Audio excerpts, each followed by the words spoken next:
one of my players is no longer able to make it to our game. They want to drop out. I'm going to show you how I'm going to address it. Let's dig in. Hey everybody, welcome back. We've been playing a couple of sessions of Call of the Netherdeep, and things have been going really well. All of our players have had a good time, everyone's been enjoying themselves, but unfortunately one of my players is no longer able to make it, and that is totally okay. So one of the things that I think is super important when a situation like this arises is, number one, just don't take it personally. It is totally okay for things to happen like this. Most of the time, in my experience at least, it's just something on the outside is forcing them to no longer be able to make it. So for example, work change, they no longer are able to make it because their schedule's changed. One of my friends was no longer able to make it because they just had a baby, all kinds of different things. So that's the case with my player this time as well. So there's nothing personal, it's just external forces, that's what happens. There are times when it is something internal and it's just maybe they're not a good fit or your DMing style just doesn't fit with them. And that's okay. If things just don't mesh, it's okay for you to part ways with your players. It's important that your group meshes well and plays well together. So what I'm going to do is we're going to play the session just as we normally would, and then I'm going to ask my group, probably at the beginning of the session actually, if they want to bring in another player. If one of them has a friend that would like to play, then we already have kind of the rapport built. And if not, we'll just reach out and find someone else that wants to play if my party wants someone. If not, I'll be honest, I'm probably going to kill off Irvin because we want the rival parties to have the same number of players as our party. So let's dive into some session prep now. First things we want to go over is the characters, review them. We have talked about Chosen, our Bugbear Barbarian, Dimitri, our Gnome Fighter, Iris, the Halfling Warlock, Jimmy, the Sea Elf Druid, and Nell is actually the one that is leaving. She has some external obligations that she has to go fulfill. That's okay, so goodbye, Nell. It's been fun having her, and I told her, of course, that she is welcome at any time. So in our session 2, we didn't make it nearly as far as I'd hope it, and I'll put a card for that up in the top of the video so you can go see what exactly happened in our little recap. But they made it through the Grung village, and we are started back in Jagao, and they're about to go help Pequeña. So our strong start is going to be they enter the Unbroken Tusk Inn and see Pequeña sitting alone at a table enjoying some lunch, and out of the corner of their eye they can also see a somewhat distressed Agath frantically searching behind the bar. So Agath has run out of her secret ingredient for her meat pies for the pie contest. Tomorrow is when the festival will start, so we're going to have them play our little game. So scenes, we've talked about these a bunch. I'm not going to go into too much detail in all of these because we talked about them in our last prep video. I'll put a card for that as well. But we'll have the encounter with Agath where she's going to ask them to go talk to Chabs, who is the supplier of her secret fish ingredients. When they go down to Chabs at the Meatwaters, he will talk to them and challenge them to a little fish-off. We'll have them do a skill challenge, and I'm going to change this down to 4 successes, just 1 per player, and 3 failures, whichever comes first. And then the gang encounter with Nell, we're actually just going to delete, no longer a thing, and then after the fishing competition, we will have them level up to level 3.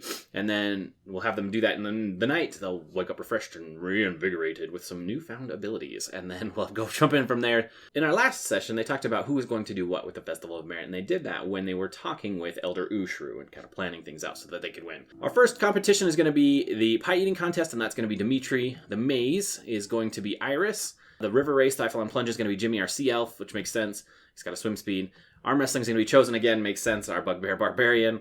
And then the dance competition, I actually am just going to ditch it. We'll have the rice harvesting. We'll see. They didn't pick who was going to do that. We'll have them pick once we get there. And the same with the Herding Horizon backs. Riddles and rhymes. So this is the riddles from Elder Kolbukaz. I want them all to participate because this will be our first delve into puzzles and riddles in the campaign. And I want them to be able to work together and kind of get a feel for that. So I'm going to have them all participate and they can come up with one answer. So this is just in case we have some extra time. I have a communication from Iris's patron. And again, I'm on the fence about this because I know warlocks tend to get main character syndrome and I don't want that. But I also feel that it's important to play to the character's patron because they picked a warlock. I want to give them a stronger reason to go get the Jewel of 3 Prayers. I feel like in the book this is kind of a little weakness, is because they're so focused on the race that I feel like most players are going to want to get back and win the race rather than go explore the new opening in the Emerald Grotto. So I'm hoping with giving her this vision where she sees a shark that smashes into something, there's this gold light that pulls out, and it gives her some advice to go follow the gold light and, it'll help lead them on their way. I'm hoping that'll give them the party a stronger reason to go and get this. We'll see. I may adapt this as well. We'll see if we get this far. Secrets and clues. Some of these are from last time, so couple of locals, Io and Dermot, have been now doing odd jobs. This has been there since the beginning. We haven't found a good place to introduce this yet. That's fine. This one is the Auroran Watch doesn't enter a team because Dearth hates the headdress. Most of the city will be at the final event for the Festival of Merit. And then I added some secrets and clues for each of the rival party members, just so we can kind of get a little bit of introduction into them. So Io and Dermot have been friends for years, and they've been in the city of Jigao. Galsariad comes from the capital of Rosona. Irvin comes from the Wastewalker clan, who roam the wastes of Jorhas, who are feared by many. So he hates the day being of the clan Wastewalker, but I think it'll be interesting. We'll also see if we keep him around. But I've just added some secrets and clues for each of them. Then NPCs, we've got a whole bunch of them that they may run into. So we've got Pequeña, the Elders, Agath, Chabs, which Chabs is going to be, I don't remember if we talked about this, but kind of a peg-legged guy, fisherman. Should be pretty fun. Then we've got our first introduction really into the rival party members. So we've got Io, Dermot, Maggie, Irvin, and Galsariad. We've got their links to their little NPC sheets here just so I can quickly jump to them if needed. And then our monsters, I don't anticipate very many in this session just because it's the Festival of Merit, but we've got the Reef Sharks who happen to be there, and then the Horizonback Tortoise there for that event. Treasure, this is just mostly the medals from the Festival of Merit events, and we got rid of the Medal of Glamour.